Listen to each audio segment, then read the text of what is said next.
Welcome back to Game Vault, where we mine the hidden gems and dive into the big releases, breaking down the mechanics that matter. Today's review, Anno 117, Pax Romana, the newest entry in the legendary city-building franchise. After traveling through futuristic eras and colonial ages, Anno returns to history, but in a way the series has never attempted before.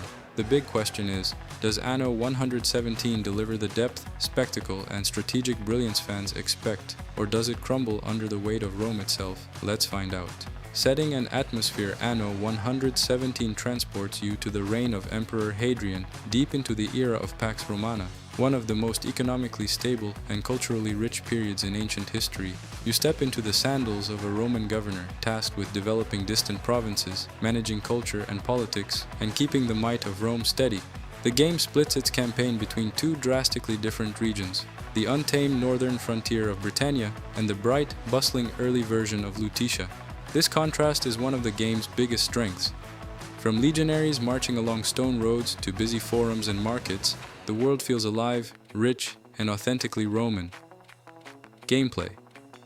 If you've played previous Anno titles, you'll feel right at home, but with meaningful twists. The economic system remains the heart of the experience. You'll gather resources, craft complex production chains, manage logistics, and satisfy the needs of different social classes. But this time, classes reflect Roman hierarchy. Workers, citizens, patricians, soldiers, and even local tribes. The biggest shakeup is the dual province structure. You must balance Roman development with local diplomacy, managing relationships with tribal factions who can either cooperate with you or cause serious trouble. It adds political layers the series hasn't explored in years. Military gameplay has also seen a refresh. It's not a full RTS system, but tactical positioning, outposts, legions, and border control now play a meaningful role. It never overshadows the economy, but it finally feels like more than an afterthought. Progression and management growth is steady and strategic. Roman infrastructure, roads, aqueducts, administrative centers, offers powerful bonuses, but also demands careful planning. Logistics and trade routes are cleaner and more intuitive than in Anno 1800, making large-scale empire management smoother than ever. As always, the magic of Anno appears the moment everything clicks. Your cities flourish, trade flows beautifully, and your Roman province becomes a living, breathing part of the empire. Pro's stunning recreation of the Roman world, visually and atmospherically. Deep, layered economic systems rooted in Roman social structure. Two campaign regions with entirely different playstyles and vibes.